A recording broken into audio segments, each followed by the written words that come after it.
Hello friends, இந்த வீடியோவில் TNPSC group one எக்ஸாமுக்கான கட் ஆஃப் வந்து அனலைஸ் பண்ண போகிறோம்.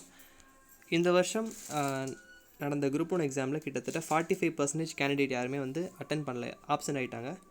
வெறும் 55% கேண்டிடேட்ஸ் தான் வந்து அட்டன் பண்ணியிருந்தாங்க இந்த எக்ஸாமை. அதோட இந்த வருஷத்துக்கான எக்ஸாம் வந்து ரொம்பவும் வந்து ஈஸி அப்படின்னு சொல்ல முடியாது, கஷ்டம்னு சொல்ல முடியாது, மாட்ரேட் லெவல் தான் இருந்துச்சு.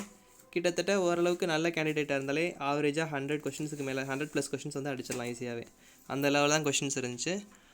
அதோட போஸ்டிங்ஸ் வந்து வெறும் 66 பணியிடங்கள் தான் வந்து சொல்லியிருக்காங்க. ஏற்கனவே 69 சொல்லியிருந்தாங்க, இப்போ வந்து 66 அப்படின்னு சொல்லி குறைச்சிருக்காங்க. 66 இருக்கிறனால அதில் 50 டைம்ஸ் 66ல் 50 மடங்கு அப்படிங்கிறதுனால கிட்டத்தட்ட 3300 பேர் வந்து மெயின்ஸுக்கு வந்து அலோவ் பண்ணுவாங்க.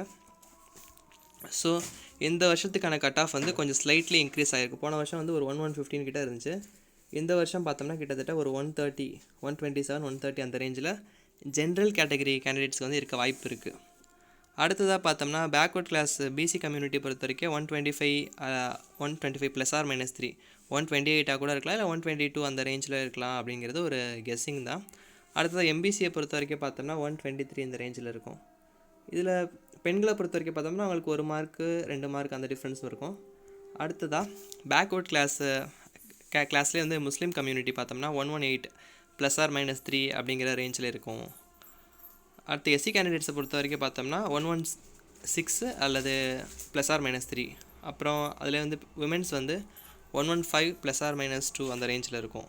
ஷெடியூல் ட்ரைப் பார்த்தோம்னா 110லேருந்து 113 இல்லாட்டி 107 அந்த மாதிரி ரேஞ்சில் கட் ஆஃப் இருக்கிறதுக்கான வாய்ப்பு இருக்குது. ஸோ அந்த கட் ஆஃப் பொறுத்த வரைக்கும் சேஞ்சஸ் கொஞ்சம் ஸ்லைட்லி இருக்கும். கிட்டத்தட்ட 130யும் போகலாம், இல்லை 125 அந்த ரேஞ்சிலையும் இருக்க வாய்ப்பு இருக்குது.